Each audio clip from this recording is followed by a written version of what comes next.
Obrigado, Deus, por tudo que o Senhor nos dá. Obrigado pelo início desse sábado. Agora, Senhor, que o Teu Santo Espírito possa ser sentido em nosso meio mais uma vez. Em nome de Jesus. Amém, Senhor. Amém. Muito bem, estou feliz. A igreja está enchendo ainda, que tem muita gente chegando. Fiquei muito feliz com a música do Ministério JASD. Falei corretamente. Deduzi que JASD deve ser Jovens Adventistas do Sétimo Dia. É isso mesmo? Estavam para ser o quê? VASD, velhos. Uma vez lá no NASP tinha um coral só de pessoas da terceira idade. Eles estavam promovendo qual seria o nome. Fizeram um concurso no JA para todo mundo dar um nome para o coral. E alguém colocou assim, Coroas de Cristo. Quase que em placa. Eu amo quarteto, viu? Amo mesmo quarteto. Eu já fui quarteteiro. Cantei muito em quarteto. Só que com esse negócio de a gente estar para cá, para lá, não tem mais tempo de ensaiar. Mas eu me lembro, a última vez que eu cantei num quarteto foi lá nos Estados Unidos, com dois dos componentes que moravam lá faziam parte de um outro quarteto aqui no Brasil, esqueci o nome agora, que cantou o Eclair da Cruz uma época no Paraná. Teve um acidente de carro com eles uma vez no Paraná, me fugiu agora o nome. Foi muito bom cantar com eles ali. É lógico que eu não faço primeiro tenor, vocês já observaram isso. Mas eu aproveito esse ensejo de falar de quarteto para dizer a você que persevere, viu? Quando eu entrei para a Igreja Adventista, eu tinha 13 anos de idade. 13 anos de idade. Estava naquela fase de mudança de voz. E eu me lembro que eu reuni com uns 2 ou 3 colegas lá, e era apaixonado, na época era o Arautos do Rei. Eu sempre acompanhei. Aliás, o grupo de vocês me lembrou um saudoso quarteto, o Cathedral. O George fazia o baixo e era assim, já faleceu.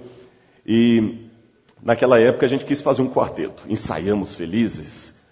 Felizmente fomos estrear numa quarta-feira, daqueles cultos comuns de quarta-feira, que tem um pregador, 3 senhoras de idade e 2 crianças. E alguém na plataforma que usou aquelas gravatas penduradas na porta, sabe? E o que ficou ensaiado era o seguinte: um dos componentes do quarteto havia sido da Igreja Assembleia de Deus, então escolheu um hino pentecostal para ajudar. Gente, eu tinha 13 anos. E o pregador, o que combinou o seguinte: depois que o pregador terminasse o sermão, nós perceberíamos que ele tinha terminado o sermão, 2 já estavam na plataforma, um viria daqui, e nós cantaríamos. E eu lembro que o pregador, o sermão dele ficou um pouco confuso, e ninguém percebeu que ele tinha terminado. Então, de maneira muito discreta do púlpito, eu me lembro que ele fez assim.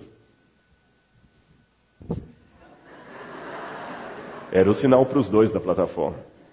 E eu lembro que um meio tímido veio e por alguma razão não estava fechando bem o zíper, ele cantou o tempo todo aqui assim. E o irmão que ensinou o hino não levou diapasão, não tínhamos pianista, íamos cantar a capela, não levou, nem foi ao piano para tirar as notas. E eu me lembro que ele começou... E quando ele chegou em mim que fazia o baixo, ele fez assim... Eu falei, como é que eu tô, irmão? Canta que vai dar certo. Irmãos, a única coisa que eu me lembro é que o hino começava mais ou menos assim: muito triste eu andava lá no trilho de horror. E o quarteto ficou com o nome de Trilho de Horror. E não teve mais ensaio, mas depois disso eu animei e cantei em outros quartetos, e amo cantar em quarteto. Pena que agora eu só me limito a admirar as pessoas que cantam. Mas eu gosto muito da música em quarteto, principalmente quando ela é bem executada, para honra e glória de Deus, com trabalho missionário envolvido. Mesmo que JASD seja um eufemismo, uma figura de linguagem, mas valeu, viu? Continua JASD, não VASD. Pode continuar JASD, tá bom? Muito bem, irmãos. Hoje eu gostaria de falar com vocês um pouco sobre... Assim, a minha esposa vai estar aqui amanhã, viu? Eu vou confessar à igreja porque que... Até quero que vocês orem. Hoje eu estou pregando com muita dor de cabeça. Mas coisas boas também deixam a gente estressado. E hoje eu recebi um presente muito grande que eu fui buscar para o NASP lá, para o nosso museu. Agora eu já falei com vocês, nós temos a maior coleção de moedas antigas. E tinha muito mais do que moedas. E eu fui buscar isso e eu fiquei muito ansioso. E fiquei assim o dia inteiro e a cabeça doendo um pouco. Depois, até aquela hora que eu falei com você no telefone, a minha esposa chegou, ela também chegou com dor de cabeça. Parece que os dois têm uma simbiose aí, não sei. Eu tomei um comprimido, ela também, falei, vamos descansar uma meia hora aqui para ir para a igreja, e apagamos. E quando eu acordei, homem pintou o cabelo, botou gravata, tá pronto, mulher tem mais coisa para enfeitar, né? Se viéssemos os dois, íamos atrasar. Então eu falei, não, fica, eu vou e amanhã você vai. Por isso que eu corri aqui, viu? Ainda tinha que abastecer o carro antes do pôr do sol, não sabia o que era, então, mas a gente está aqui. Mas amanhã ela está aqui. Porque tem gente que está achando que a minha esposa é figura de linguagem, ela existe. Eu sou pastor adventista do sétimo dia, não padre adventista do sétimo dia, viu? Fiquem tranquilos que ela existe. Existe muito bem. Eu lembro que uma vez, quando eu estava fazendo o meu primeiro doutorado, eu fiz na Universidade Católica, eu já contei isso aí para vocês. E eu ficava num seminário em São Paulo. E nessa época eu estava noivo da Lislia. E eu me lembro que um dia a gente estava comendo numa mesa assim, e o superior do seminário, todo mundo comendo, e a comida dos padres era gostosa, sabe? E um dia eu brinquei com ele, falei assim, ó padre Hilário, o nome dele era Hilário, da ordem de Nossa Senhora do Sion. Eu falei assim, puxa padre, tem hora que eu até vontade de deixar de ser pastor e ser padre para comer como um padre. Aí ele brincou, olhou para minha mãe e falou assim, você quer comer como um padre, mas não quer dormir como um padre, não adianta, viu? Aí eu preferi deixar a comida dos padres e voltar a ser adventista. Mas vamos continuar aqui então. Isso aconteceu, viu? Não é lenda urbana não, isso aconteceu. Vamos então aqui mostrar o nosso tema de hoje sobre a questão da importância de se ter um bom nome. O que significa na Bíblia a importância de um nome? Pode colocar já a transparência? E aqui? Eu não sabia que eu estava com o controle. Ninguém vai resistir se eu usar os meus poderes para o mal. Vamos abrir a nossa Bíblia em Eclesiastes, capítulo 7, versículo 1. Eclesiastes,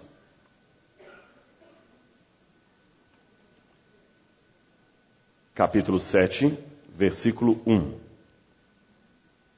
Na minha tradução diz assim: melhor é a boa fama do que o unguento precioso, e o dia da morte melhor do que o dia do nascimento.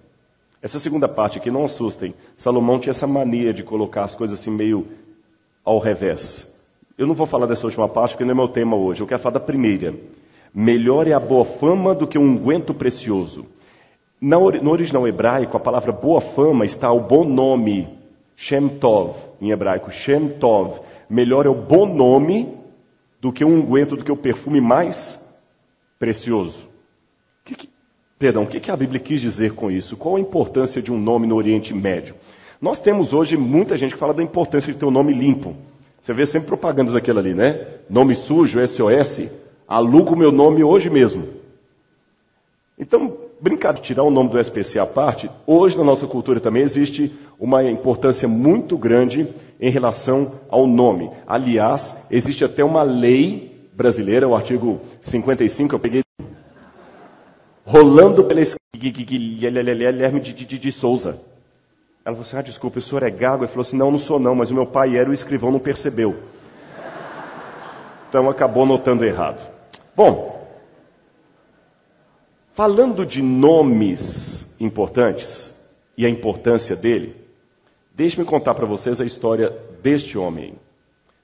O nome dele, eu tenho aqui, Marcos Mariano da Silva, 63 anos. Deixa eu voltar para a fisionomia dele para contar a história. Ele está escrito, mas depois vocês podem checar. Esse homem aqui foi registrado no Brasil, não sei se, pelo menos na minha opinião, o pior caso de erro jurídico, talvez, da história do juízo no Brasil. Pode até ser que haja outros, mas esse foi um dos piores. Esse homem foi confundido por causa de um homônimo com um bandido e foi condenado por um crime que ele não cometeu. Resultado?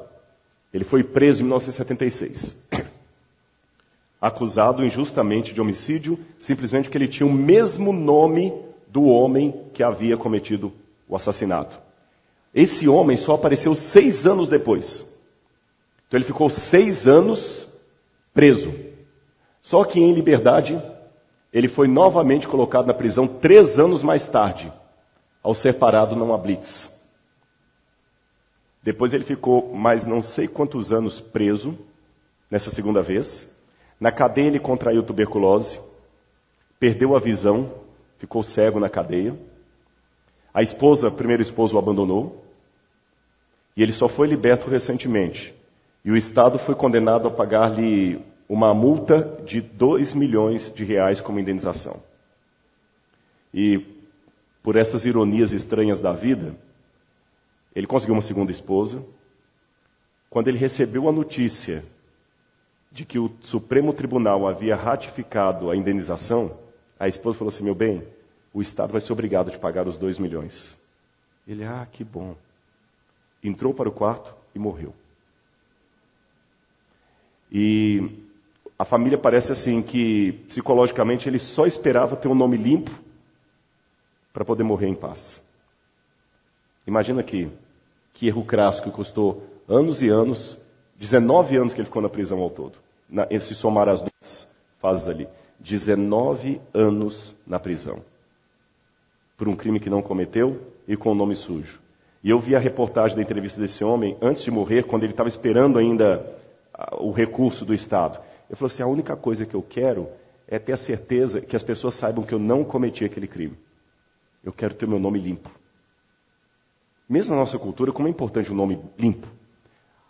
Aliás, Goethe, que escreveu o Fausto, uma fantástica peça literária da Alemanha, Goethe escreveu o seguinte: o nome de um homem não é como uma capa que lhe está sobre os ombros, pendente e que pode ser tirada ou arrancada a bel prazer. Pelo contrário, o nome é uma peça de vestuário bem adaptada, ou como a pele que cresceu junto com ele. Ela não pode ser arrancada sem causar também dor ao homem. Eu acho importante isso. Em Roma antiga, era tão sério esse negócio de ter um bom nome. Vocês já visitaram a exposição de Roma, que eu estou fazendo propaganda aqui?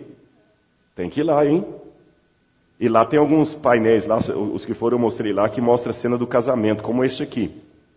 Olha que bonita essa cena aqui do casamento. Isso aqui é uma urna, é uma lápide funerária. E na lápide funerária, muitas vezes os romanos retratavam a si mesmos junto com a esposa. O marido está dando a mão direita para a esposa também está dando a mão direita para o marido, e aqui nessa mão ele está segurando o certificado de casamento dos dois. E a mulher geralmente carrega na mão um pequeno saquinho com perfume, ou um pote às vezes, que é o perfume que ela unge o marido no dia da lua de mel.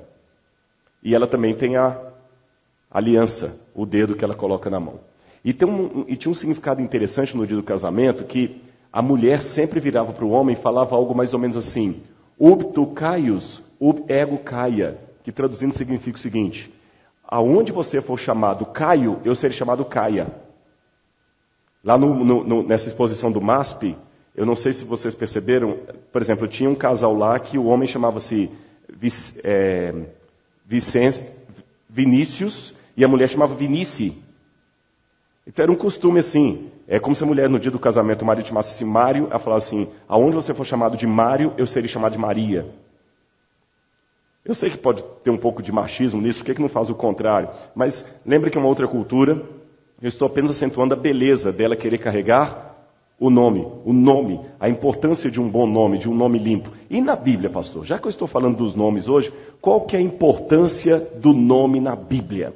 A Bíblia tem algumas peculiaridades, porque ela é de uma cultura oriental, diferente do que vemos aqui no Ocidente. Para começo de conversa, a palavra nome em hebraico está escrita aqui, a palavra Shem. Shem. E Shem, embora tenha uma etimologia incerta, Shem pode vir de Shammai, que significa céus. Pode vir de Shemá, ouvir, escutar. Pode vir de chamar, colocar uma marca. Eu sei que Shem é uma palavra muito importante no hebraico. O nome dos meninos geralmente era escolhido pela mãe. Em poucos casos o nome era escolhido pelo pai. Na maioria, em 90% dos casos, o nome era escolhido pela mãe e revelado ao público quando a criança tinha a circuncisão. 8 dias depois que o menino nascia, aí ele era circuncidado e a mãe anunciava para todo mundo: esse menino vai se chamar João, Felipe. A mãe escolhia. Agora um detalhe. Por que nós escolhemos nomes aqui? Nós geralmente escolhemos nome por razões assim: eu quero homenagear o meu avô, vou dar o nome do meu avô para o meu filho. Aí eu vi um nome bonito na televisão, de um artista, eu quero colocar esse nome. No Oriente Médio é um pouquinho diferente. É um pouquinho diferente a escolha do nome. Antes de falar da maneira como é, deixa eu registrar para vocês um provérbio rabínico muito interessante. Olha o que ele diz aqui. Um homem que adquire nome através de seus pais, um homem adquire um nome através de seus pais. O povo lhe dá um segundo nome. E o terceiro, ele mesmo conseguirá por conta própria. Sabe por que eles estão falando isso aqui? É porque coloca em sua cabeça, pela mentalidade bíblica, nome significa caráter. Por isso, quando a pessoa muda de comportamento, muda de caráter, ela também muda de nome. Um outro nome que as pessoas dão para ela depois de adulto. E o terceiro é a própria fama, que ele mesmo adquire. Agora, como é que eles escolhiam o nome de uma criança? Pelo significado. Se algum dia você estiver no Oriente Médio com beduínos, você vai se surpreender com uma coisa. Quando você fala o seu nome, via de regra, a primeira coisa que eles perguntam é o seguinte: você se chama assim? O que significa? Aconteceu isso comigo várias vezes no Sudão, na Jordânia, uma vez no próprio Egito. Meu nome é Rodrigo. Rodrigo, o que significa Rodrigo? Eu achei interessante, várias vezes as pessoas me perguntavam assim: qual é o seu nome? E o que significa? Por que eles têm tanto interesse em saber o significado do nome? A gente não pergunta isso aqui no Brasil, pergunta? Só para eu ter uma noção aqui, quantos de vocês saberiam o significado do nome que vocês têm? Deixa eu ver, levanta a mão. Até que está bem, mas eu diria uns 50% da igreja. Quantos não sabem o significado do seu próprio nome? Meio a meio. 50% mais ou menos sabe, 50% não. Lá, se eu perguntasse isso no Oriente Médio, 100% saberiam o significado do seu nome. E aliás, para eles é estranho se você não sabe o que significa o seu nome. Vejam essa anotação de Mateus, capítulo 1, versículo 21. Mateus, capítulo 1, versículo 21. Olha essa anotação do evangelista sobre a escolha do nome para o filho de José e Maria. Ela dará à luz Jesus, como eu falei, quem sempre escolheu o nome para a criança? A mãe. Mas havia algumas exceções. Jesus foi uma exceção. Quem revelou o nome dele foi o anjo. Olha o que o anjo fala. Ela dará à luz a um filho. E lhe porás o nome de Jesus, porque ele salvará seu povo dos pecados deles. Olha a anotação.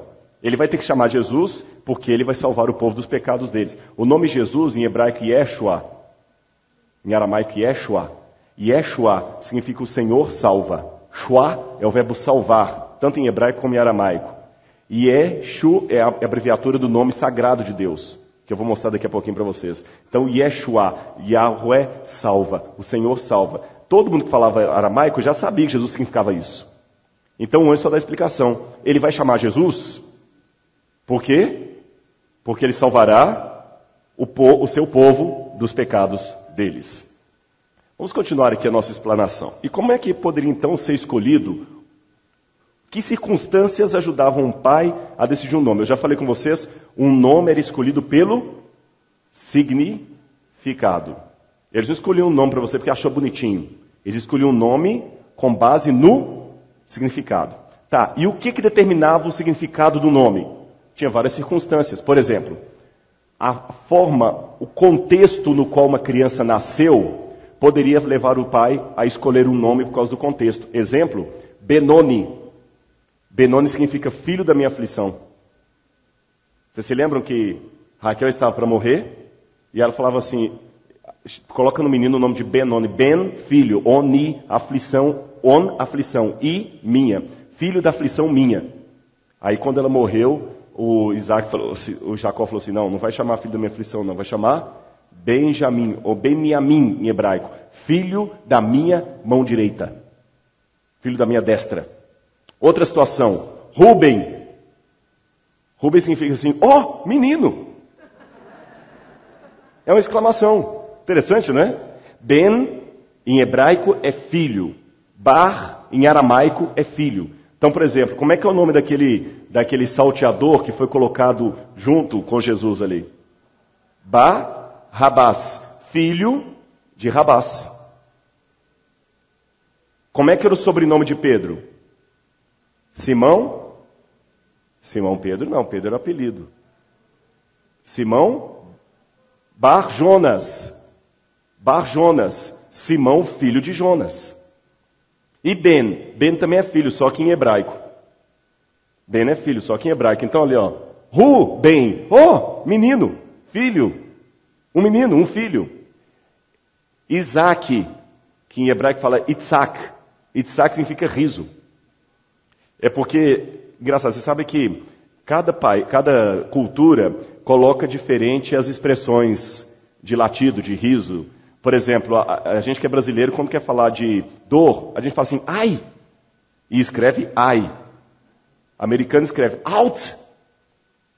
Já viu como é que americano fala? Out.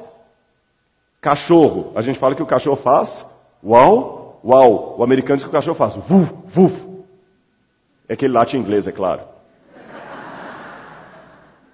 Então, Itzak, para eles, é o som do riso. A gente fala assim, para eles é assim, Itzak, sak. Aí eles colocaram o nome Itzak, que significa riso.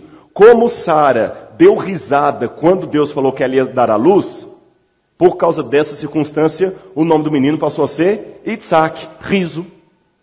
Então já dei um exemplo. O nome podia ser escolhido por uma circunstância. Segunda forma que um nome poderia ser escolhido. O nome também poderia ser escolhido por uma característica. Por exemplo, Jacó. A palavra Jacob, em hebraico, Jacó, vem de Acab, que significa calcanhar. É porque quando Jacó nasceu com o irmão gêmeo dele, Esaú, ele saiu agarrando o calcanhar. E em hebraico existe uma expressão idiomática que pegar o calcanhar significa enganar. A gente usa outras expressões, a gente fala assim, ele me furou o olho, ele está me furando o olho. Em hebraico fala assim, você está me pegando o calcanhar.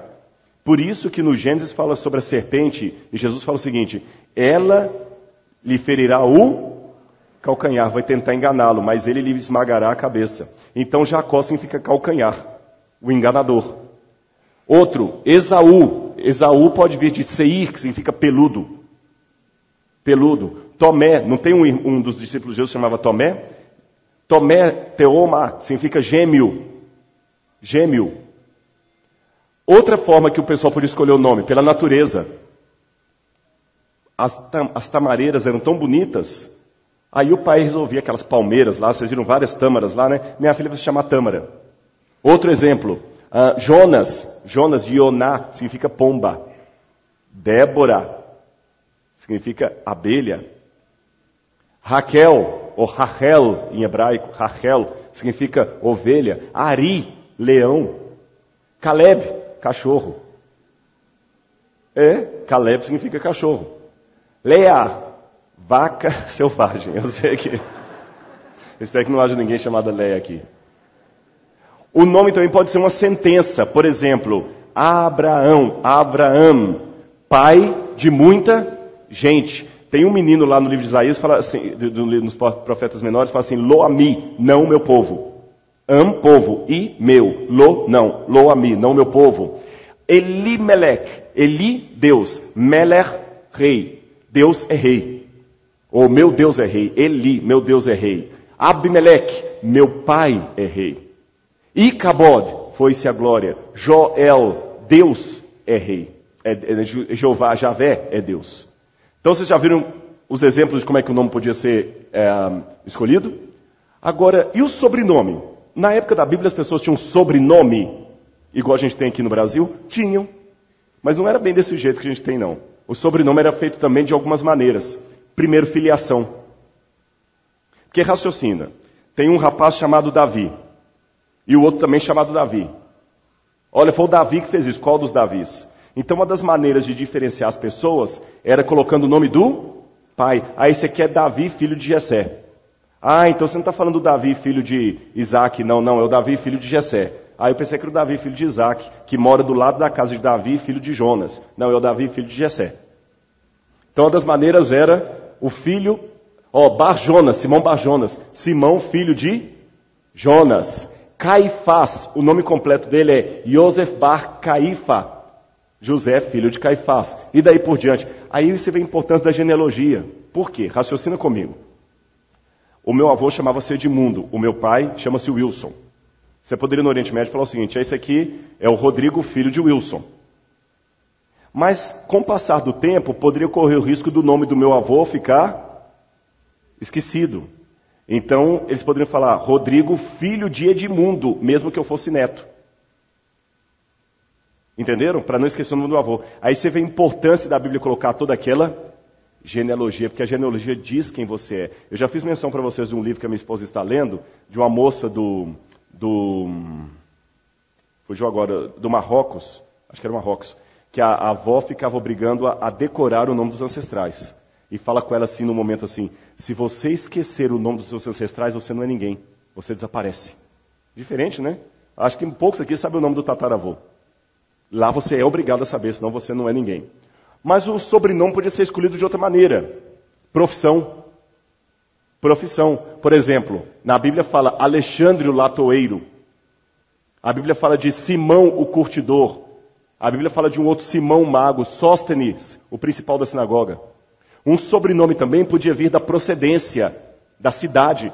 Paulo de Tarso. Dionísio o Areogipa. Desculpa, essa palavra é difícil. Areopagita, que é do Areópago, viu? Fica mais fácil assim. Dionísio do Areópago, pronto. Lídia, da cidade de Tiatira. Sópatro, de Bereia, filho de Pirro. Olha que interessante.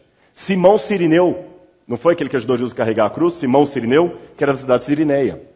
Ou também podia ter um apelido. Por exemplo, Tício o Justo. João Batista. Por que eles chamavam de João Batista? Porque ele fazia o batismo.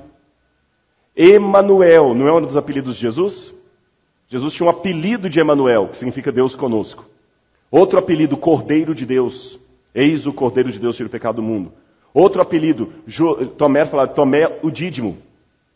Tinha dois irmãos meio bravos também lá, que tinham um apelido, vocês se lembram? Tiago e João.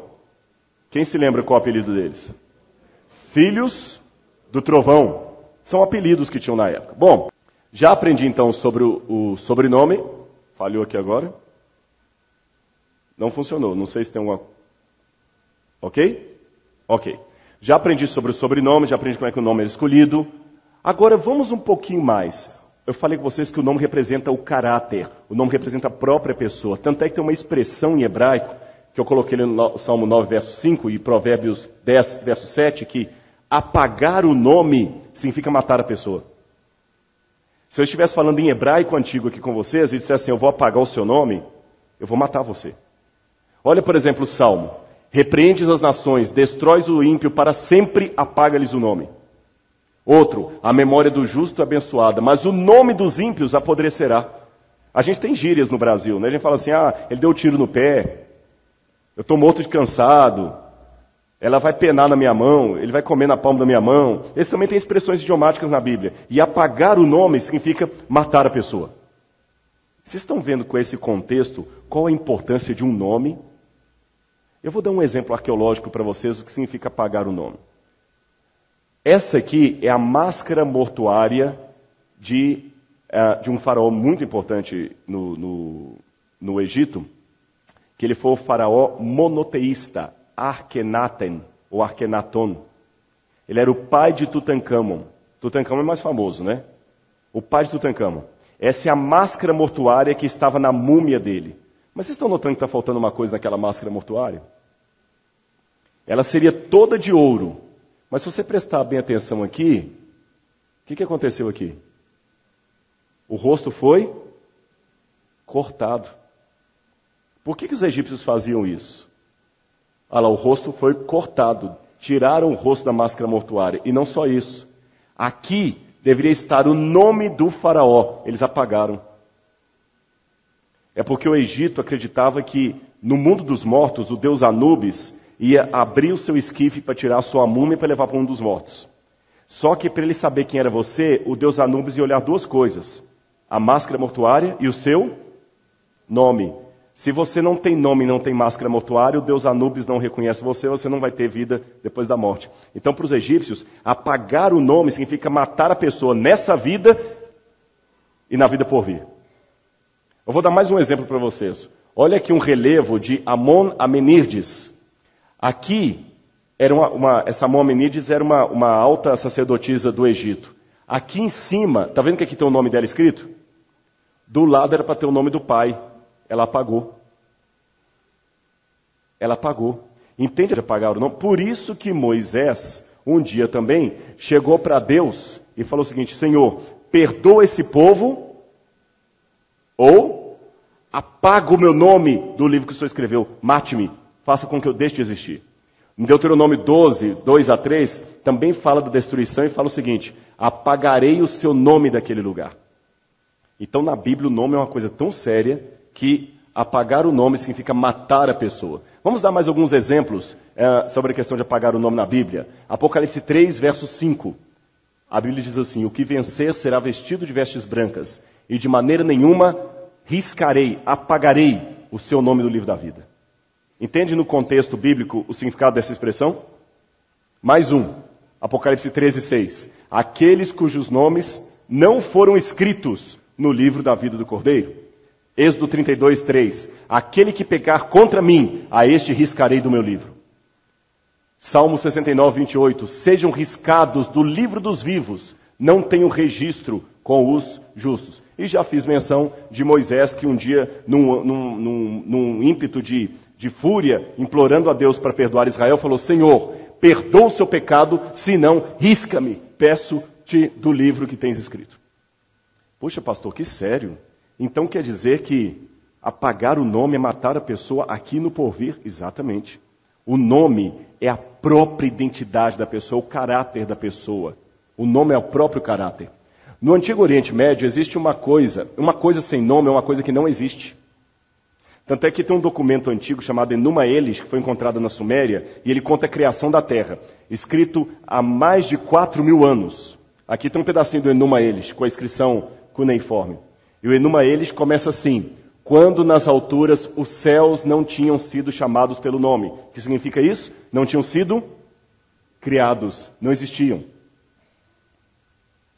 Agora, no Antigo Testamento, quando você dá nome a uma coisa, a uma pessoa, você está tendo autoridade sobre ela. Por exemplo, o homem na Bíblia deu nome aos animais. E você deve estar assustado assim. Porque se você olhar na Bíblia também, o homem deu nome à mulher. Então a Bíblia é machista? Cuidado, deixa eu explicar isso aqui para vocês. De fato, foi o homem que deu o nome à mulher. E no Oriente Médio significa autoridade sobre. E é fato que na Bíblia a mulher foi colocada um pouco inferior ao homem por causa do pecado. Mas calma, deixa eu explicar. Antes que as mulheres me apedrejem. A Bíblia mostra um tremendo respeito pela mulher. Uma vez eu tive uma discussão com um irmão na igreja, o gostoso da igreja. Hoje, lá na Unis, eu estava falando como é bom ser adventista para a moça que estava me atendendo lá. E pena que ela não pôde vir aqui hoje à noite. E eu falei com ela, uma das coisas boas na igreja é a democracia cultural. Porque você vê congregando na mesma igreja, participando do mesmo coral, uma pessoa que tem condição de ter, sei lá, um carro importado e uma outra que não pode, mal anda de ônibus. E estão cantando o mesmo coral, participando da mesma comissão, tendo os mesmos direitos, sentando nos mesmos lugares. Essa democracia é bonita dentro da igreja, todo mundo participa. Quando eu levei aquele, que hoje não é mais ateu, que eu falei com você a primeira vez à igreja, ele se surpreendeu, porque a gente chegou na escola sabatina, e ele falou assim, mas cadê o pastor daqui? Eu falei, não está aqui hoje. Sou só eu vou pregar, tá. Mas e esse que está falando na frente é pastor? Era a escola sabatina? Eu falei, não, é irmão da igreja. Irmão da igreja? Mas vocês podem falar na frente assim? Pode.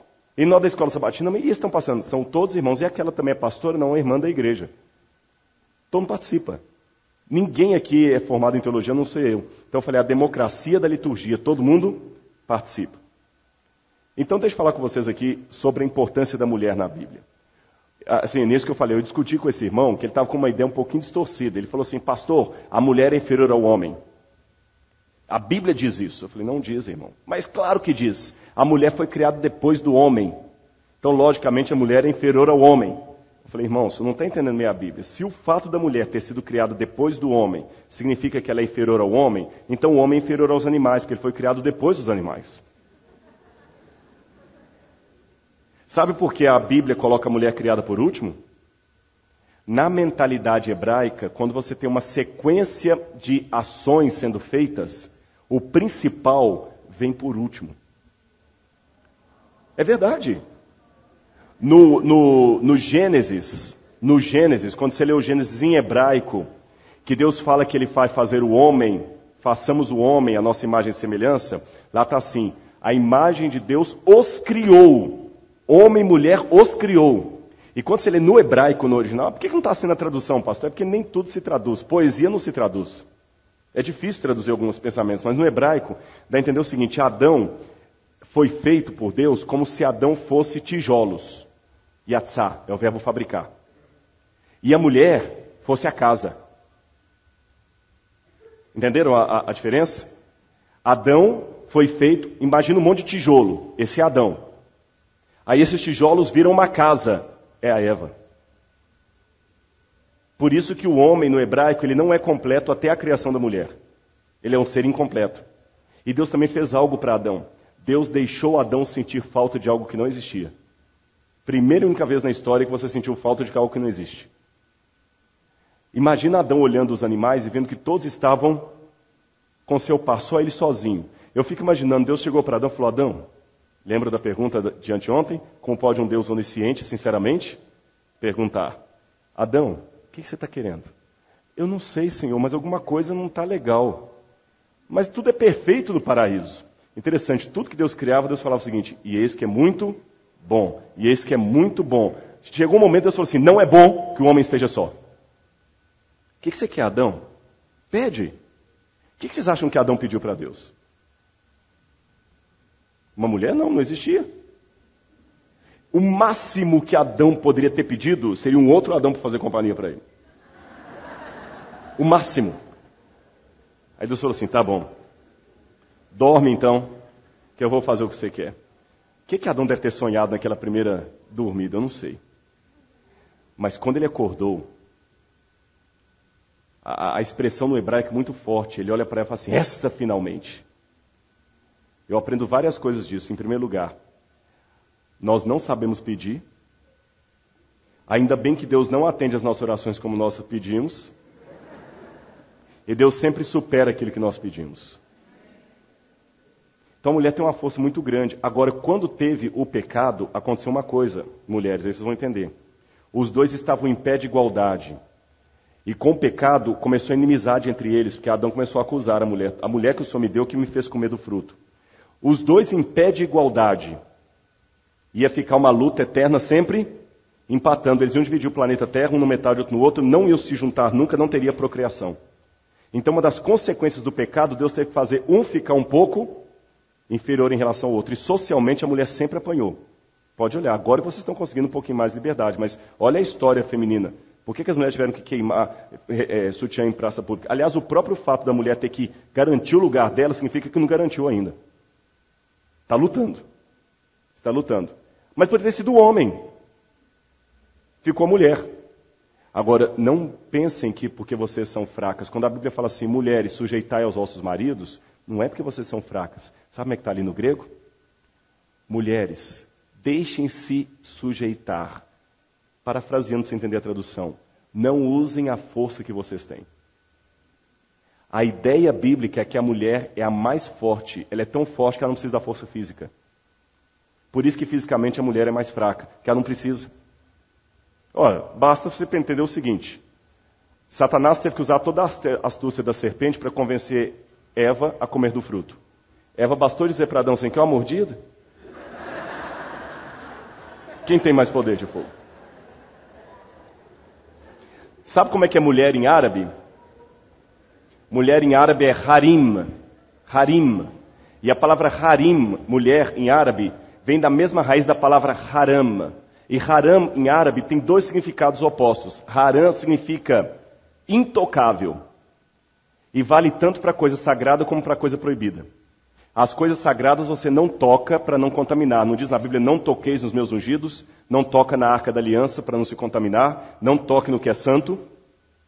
E também na coisa contaminada, não toque no cadáver, não toque no porco, não toque no mal.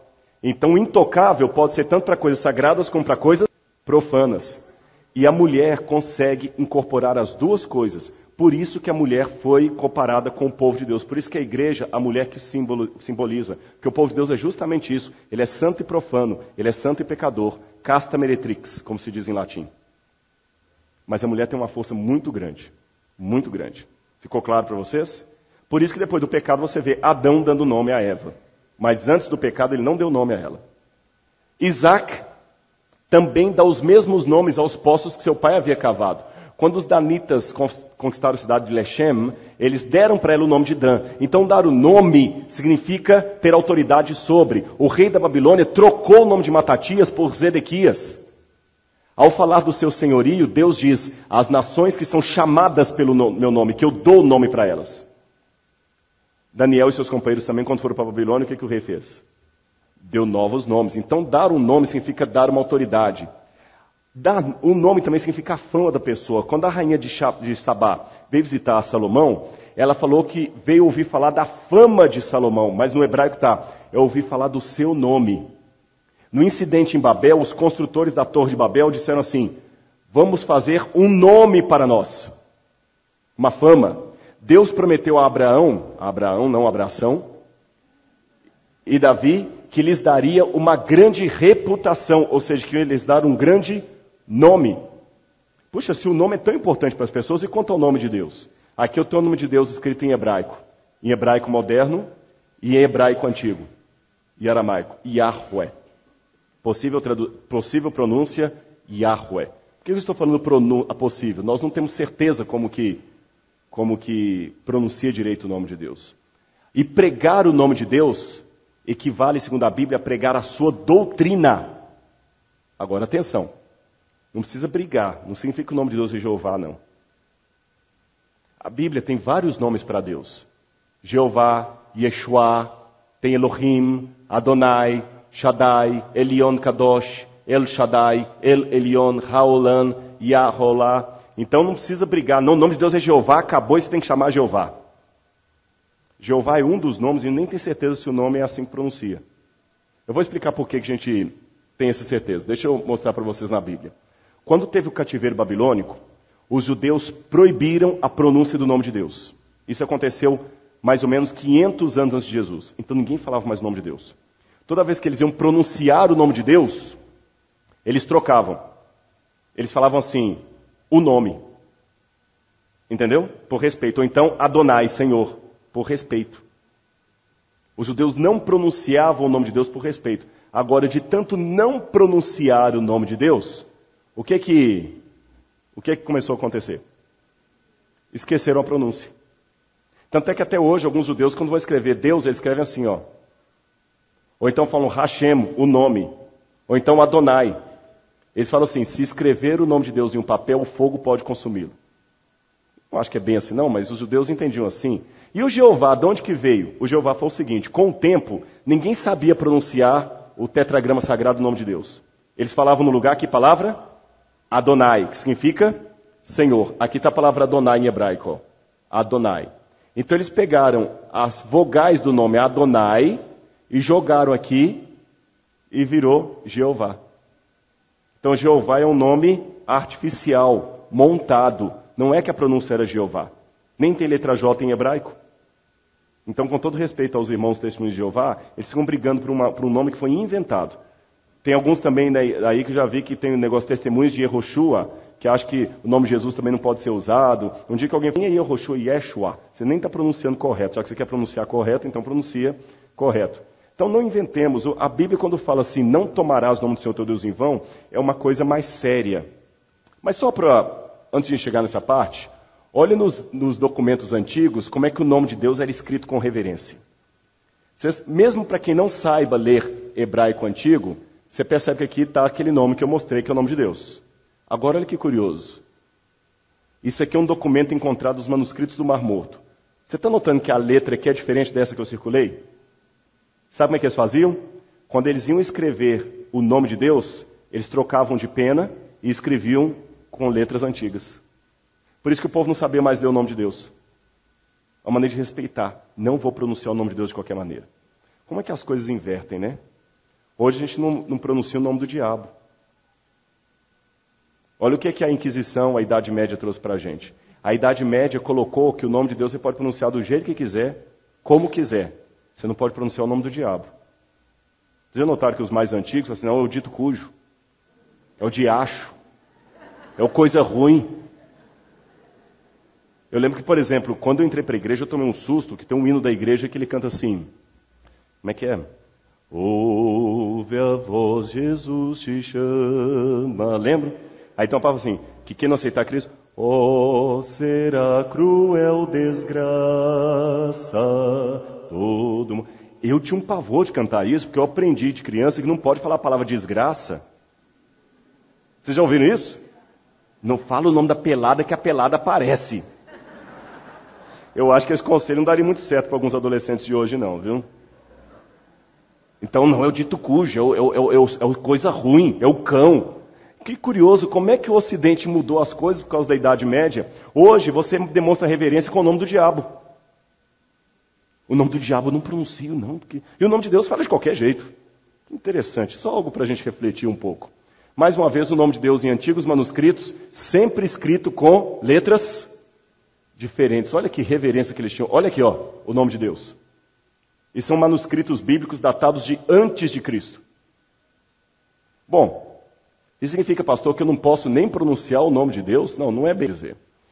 O que está proibido no mandamento que fala assim, não tomarás o nome do Senhor teu Deus em vão, porque Deus não terá por inocente que ele tomar o seu santo nome em vão. Preste atenção, ali não diz apenas não pronunciarás, fala não tomarás. Eu não posso tomar o nome de Deus em vão pelo contexto, em magia. Porque naquela época tinha muita gente que invocava o Deus dele para amaldiçoar alguém. Em nome de Deus eu te amaldiçoo. A Bíblia está proibindo isso aí. Outra maneira, eu não posso tomar o nome de Deus em vão num falso juramento. Eu juro por Deus que eu não fiz, sabendo que você está mentindo. Não se pode tomar o nome de Deus em vão, isso é muito sério. Não pode também tomar o nome de Deus inadvertidamente. Isso não significa que na hora do susto eu não possa clamar por Deus. Meu Deus! Não, se Deus quiser eu vou lá na sua casa. Pode continuar falando, não tem problema nenhum. O problema é tomar de maneira inadvertida, piadinhas com o nome de Deus. Falta de reverência para comunicar o nome de Deus. Agora, interessante. A profanação do nome de Deus pode vir de várias maneiras. Vamos ler esse texto aqui de Ezequiel, capítulo 36, versos 16 a 23. Mesmo que você não fique na temática de pronunciar ou não o nome de Deus, você pode acabar tomando o nome de Deus em vão. Ezequiel, capítulo 36, versos 16 a 23. Veio a mim a palavra do Senhor, dizendo, filho do homem,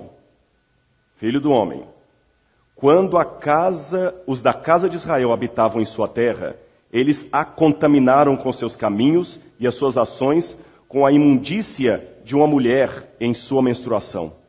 Tal era o seu caminho perante mim. Puxa, Deus aqui jogou pesado, hein?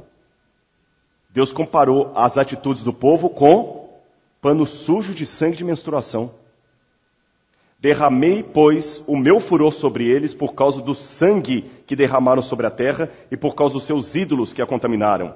Espalhei-os entre as nações e foram derramados entre a terra, segundo os seus caminhos e segundo os seus feitos eu os julguei. Enxergando as nações para onde foram, profanaram o meu santo nome, pois delas se dizia, são estes o povo de Deus, porém tiveram de sair da terra dele. Olha o que Deus está falando aqui. Como o povo não foi fiel, Deus não pôde dar para eles as bênçãos. Aí eles foram para outro lugar. Aí o pessoal de outro povo falou assim, está vendo? Eles não eram o povo de Deus? Onde é que eles estão parando aqui? O nome de Deus estava sendo blasfemado por culpa de Israel. Mas eu tive compaixão do meu santo nome. E a casa de Israel profanou entre as nações para onde foi.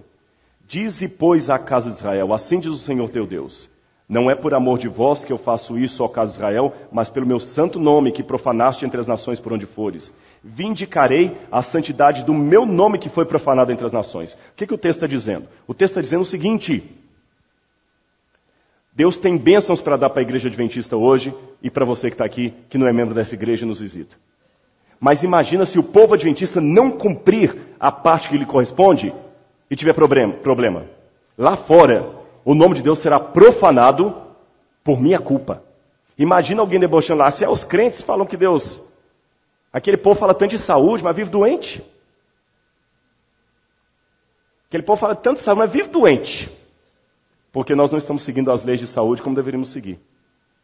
Aí o nome de Deus fica profanado lá fora por minha culpa.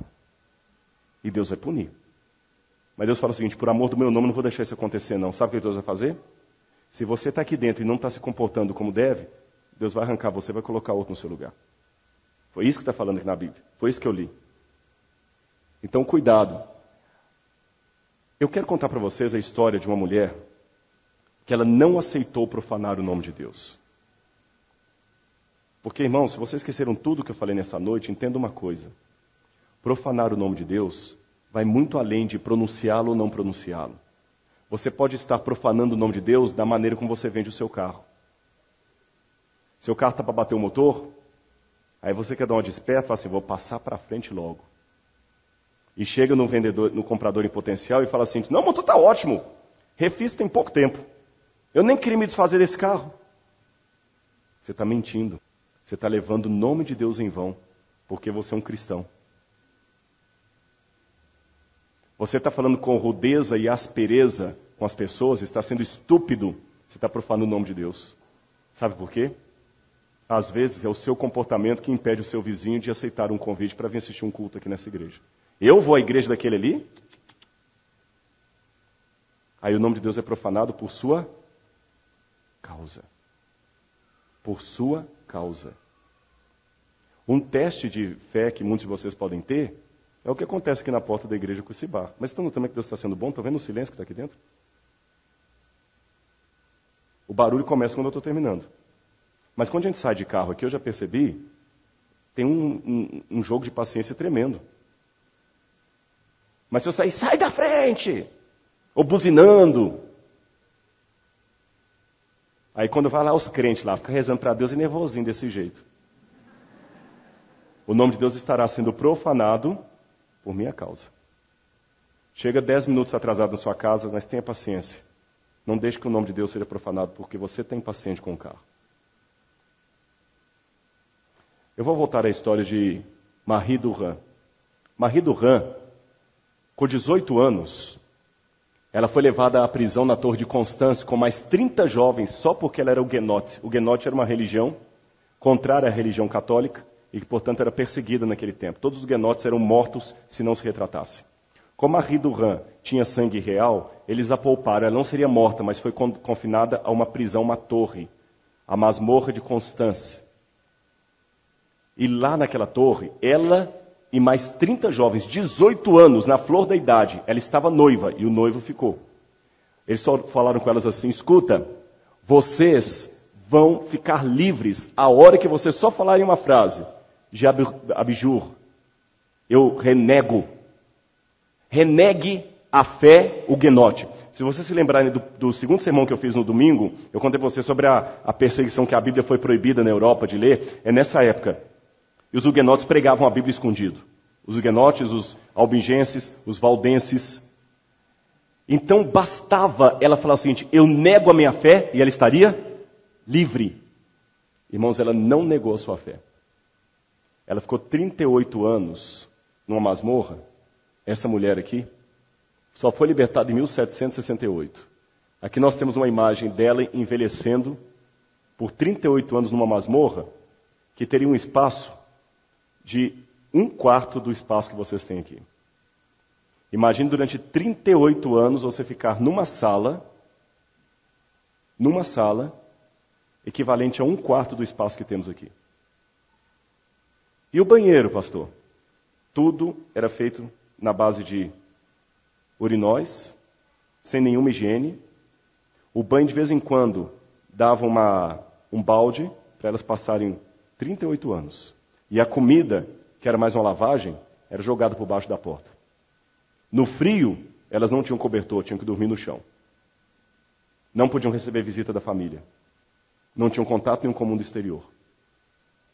E de vez em quando, pelo menos uma vez por mês, vinha o chefe da prisão e falava assim: olha, o rei está perguntando, vocês estão dispostos a renegar? A hora que se renegar, de abjur, a hora que você falar, eu renego minha fé, vocês estão livres. 2 minutos depois estão livres.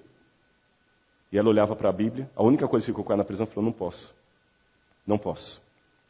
E ela escreveu ali naquela, aí é a torre onde ela ficou presa, por 38 anos, porque ela não queria renegar o seu Deus. Mais uma foto da torre. Mais outra foto. 38 anos aí.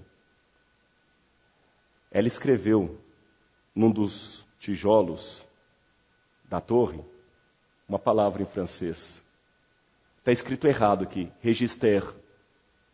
Mas está escrito errado em francês, demonstrando que ela não tinha tanta cultura assim. Seria register. Resister. Ela escreveu register. Mas todo mundo sabe que é resistência. Resistance.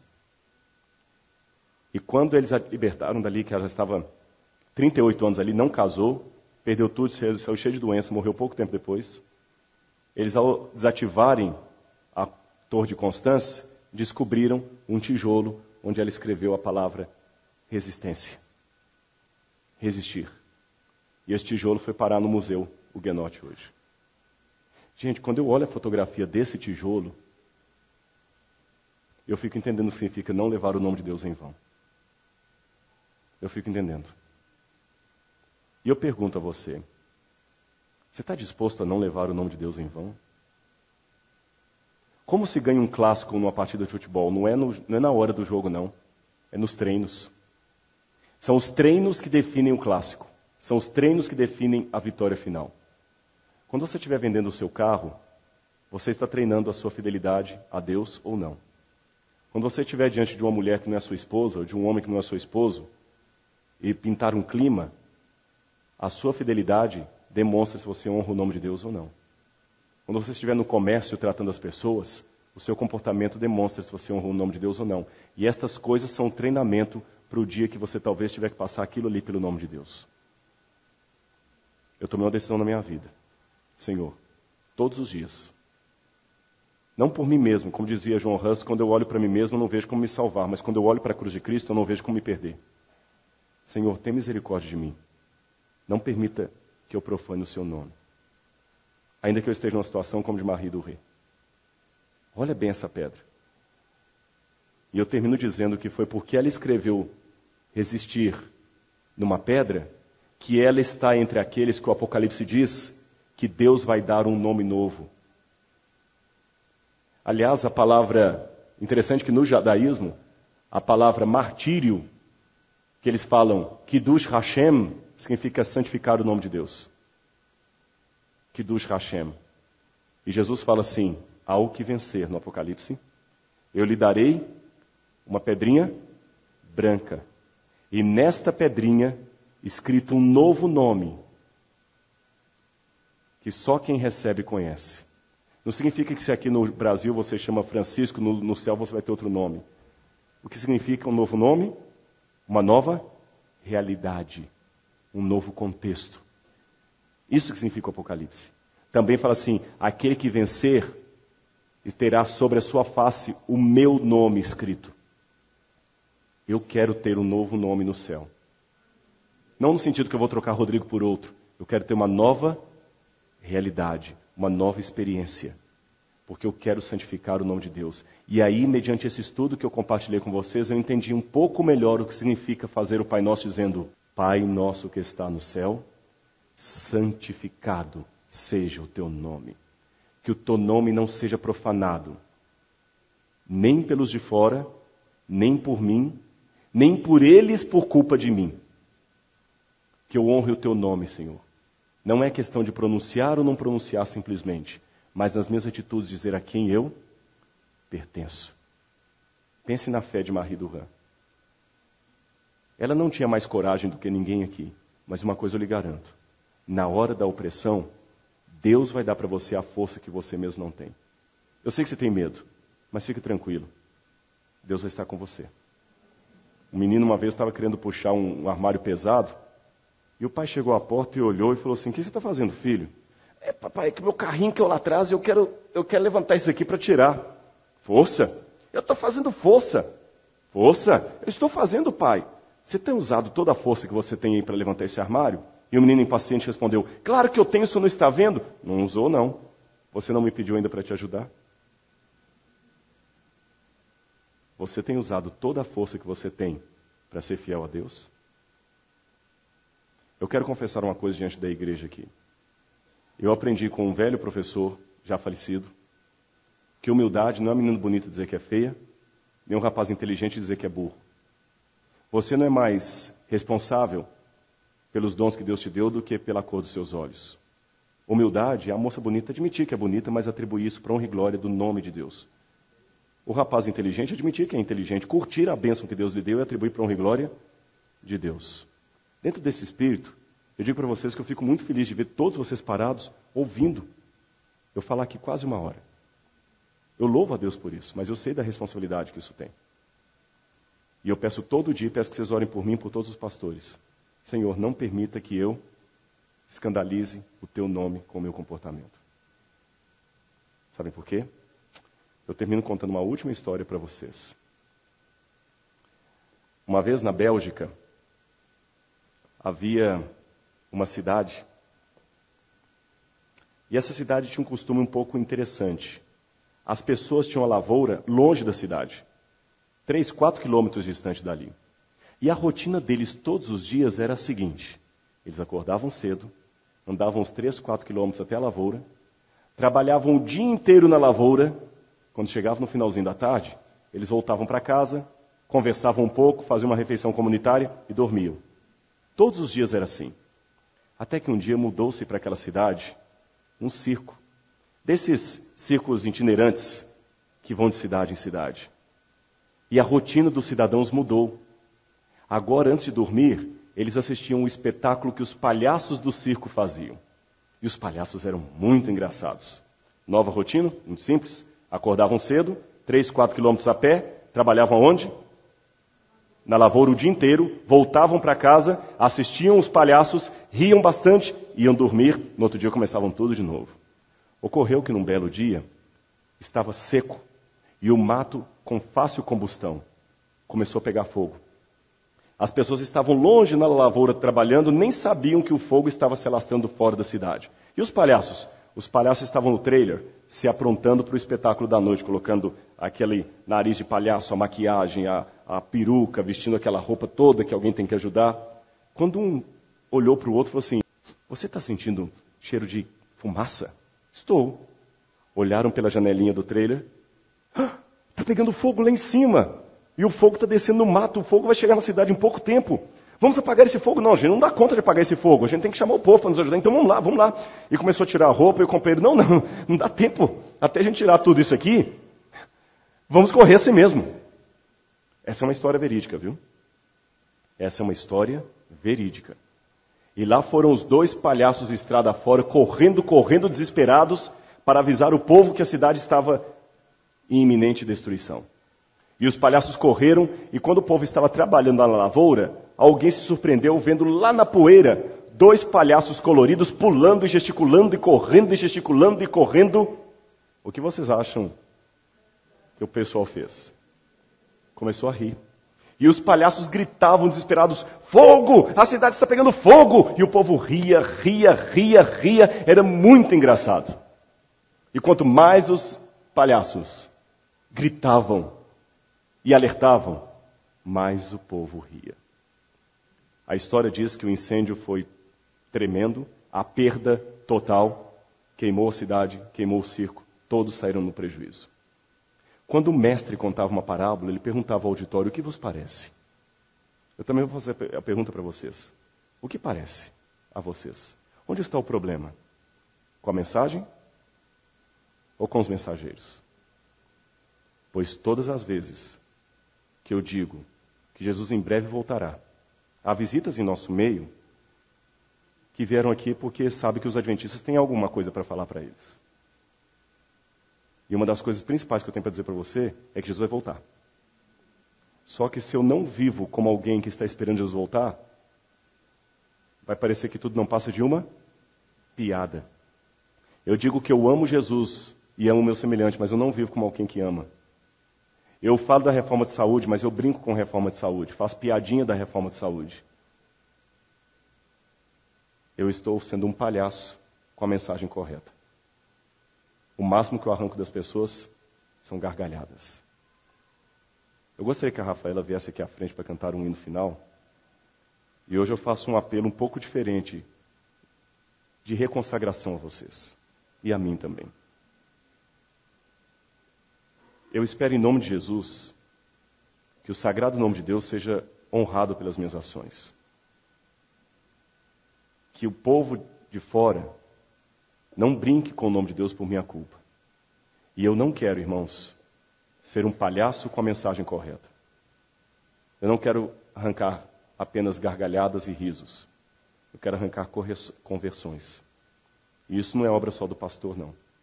Que as pessoas, ao se aproximarem de você, sintam que você conhece o grande Deus. E que Ele abençoe tremendamente a sua vida e a sua família. O grande Hashem, o grande Senhor. Que Deus abençoe você.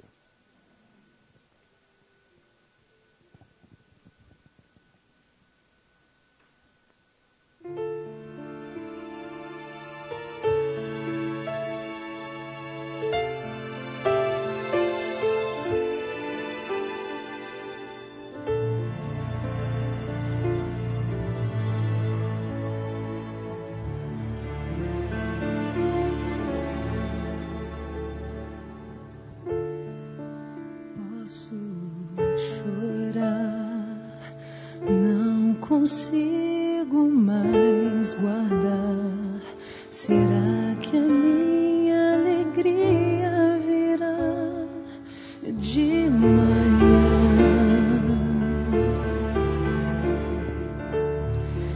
E de manhã teu calor vem me envolver. Ainda assim me sinto sozinha, Senhor. Promessas quebradas, mentiras e ilusões, pecados me envergonham e manchado está o meu coração.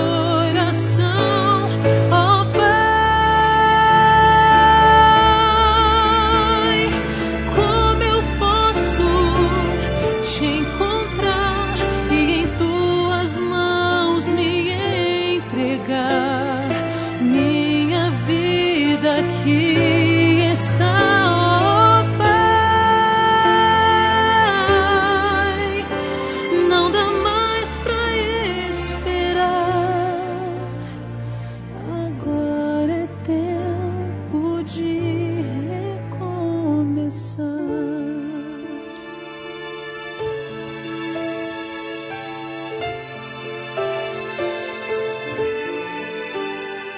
Para mim. Pensa nisso. É tempo de recomeçar. Preste atenção em tudo que ela está cantando aqui. Essa é uma oração para você. Você não é tão forte assim. Você pode até se enganar, pensando que está tudo bem, mas não está não. Sem Jesus você nunca vai ser feliz. Nunca. Nunca. Para de lutar. Para de fingir. Deixa Deus entrar na sua vida, principalmente você que está visitando a gente. Dá uma chance para Deus. Quando Deus entrar em você, você não vai ter mais medo. Você vai vencer. Não tem mais dúvidas, não. Não duvida mais de Deus, não. Todos nós somos fracos. Mas pede para Deus agora, Senhor. Coloca assim, Senhor, ajuda-me. Nem que eu seja o último a entrar no céu, Senhor, mas eu vou entrar por sua graça. Pede isso para Ele agora que ela está cantando, no seu coração. Pede, Senhor, como é que eu me entrego a Ti? Pai, eu nem sei como é que eu faço isso, Senhor. Pede para Ele, Pai. Pede agora no seu coração. Fala assim, Senhor, por favor, eu quero ir para o céu, Senhor. Se tem alguém que está meio afastado da igreja, Meu irmão, é tempo de começar de novo. Comece de novo com Jesus. Esquece tudo que eu falei, esquece o meu nome, esquece até essa data, mas não esquece disso que eu estou te falando. Deixe Deus entrar na sua vida, por favor. Todo mundo, agora eu estou falando para todo mundo. Faça de todos os dias o dia da sua reconversão com Jesus. Todos os dias. Deixe o nome de Deus ser glorificado na sua vida. Eu posso ter aprendido muita coisa pelos estudos, mas tem algo que o estudo não poderia me dar, e é o que eu estou falando isso para vocês agora. É a experiência de ter Deus na minha vida, e todo dia correr para a cruz e clamar assim: oh Pai, oh Senhor, por favor, Senhor, como é que eu posso encontrar o Senhor, Pai? Eu quero me entregar mais a Ti. Eu, como pastor, eu faço esse sermão para mim mesmo, eu prego para mim. Eu corro para a cruz todos os dias e choro. Mas uma coisa só eu sei, como ela está cantando, não dá mais para esperar, não. Então, em nome de Jesus, é tempo de recomeçar. Se tem alguém aqui que está afastado da igreja, eu quero dizer para você que o que eu mais quero é que você recomece. Em nome de Jesus, suas férias acabaram.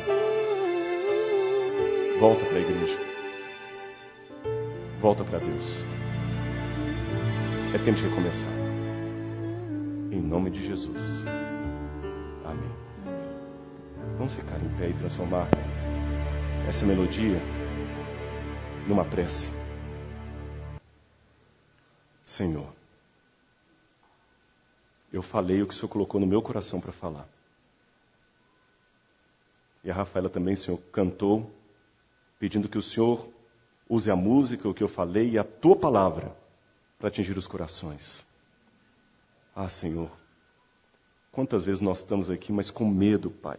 Muito medo. Medo de errar, medo de decepcionar, medo de amar e ser infeliz, medo de gostar e ser rejeitado. Ah, Pai, hoje é tempo de recomeçar. Com Cristo Jesus. Eu ponho todos aqui no Teu altar, Senhor. E a mim também. E os nossos entes queridos por nós aqui representados. E aqueles que estão nos assistindo através da internet. Oh, Pai, como é que nós podemos estar nos Teus braços? Eu não sei os detalhes. Mas eu sei, Senhor, do fundo do meu coração. E por Jesus eu peço por mim e por esta igreja. Por amor de Jesus, Senhor, nem que sejamos os últimos na fila do céu, mas que entremos e recebamos a pedrinha branca que Jesus prometeu no Apocalipse, com um novo nome escrito, uma nova realidade, e possamos na prática entender um dos Teus muitos nomes, Emanuel, porque Deus está conosco. Obrigado, Senhor. E agora, entendendo o significado de um nome no Oriente Médio, com todo esse contexto histórico que aprendemos nessa noite, nós dissemos triunfalmente: obrigado, fazemos esta oração em nome de Jesus. Amém, Senhor. Amém.